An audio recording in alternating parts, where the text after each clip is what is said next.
மகளிருக்கு மாதம் 1000 ரூபாய் திட்டம். அது நாம் வாக்குறுதியாக கொடுக்கும் போது ஏளனம் செய்தார்கள். இது சாத்தியமே இல்லை என்றார்கள். ஒன்றிய நிதியமைச்சரை கேட்டார், இது எப்படி சாத்தியம், எங்கிருந்து பணம் வரும், இது வாய்ப்பே இல்லை என்று சொன்னார்கள். ஆனால் இன்றைக்கு அவர்களுடைய மாநிலங்களில் அவர்கள் தேர்தலை சந்திப்பதே இந்த வாக்குறுதியின் அடிப்படையில் தான், இந்த முழக்கத்தின் அடிப்படையில் தான். எனவே நாம் செய்கிற ஒவ்வொன்றும் எவ்வளவு பெரிய புரட்சிகரமான திட்டங்கள் என்பதை மக்களின் முகங்களில் பார்க்க முடிகிறது.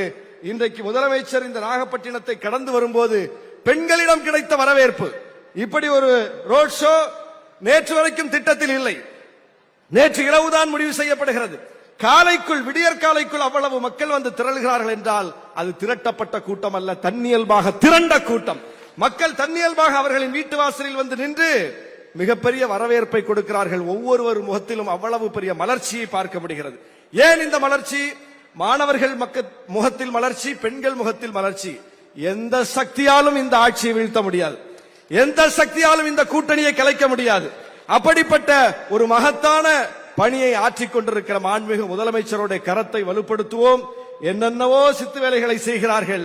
இந்த கூட்டணியில் இருந்து செங்கல்லை கலட்டி விடலாம் என்று, அறிவாலயத்தில் செங்கலை கலற்றுவோம் என்றார்கள், அவர்கள் இன்றைக்கு வீதியில் நிற்கிறார்கள். இந்த கூட்டணியில் இருந்து செங்கலை கலற்றுவோம் என்றார்கள், அதுவும் இன்றைக்கு முறியடிக்கப்பட்டு ஒரு மிகப்பெரிய வலுவோடு தேர்தலை எதிர்கொள்ளக்கூடிய ஒரு நிலையை பார்க்கிறோம். இந்தியாவிலும் சரி, தமிழ்நாட்டு அரசியலிலும் சரி,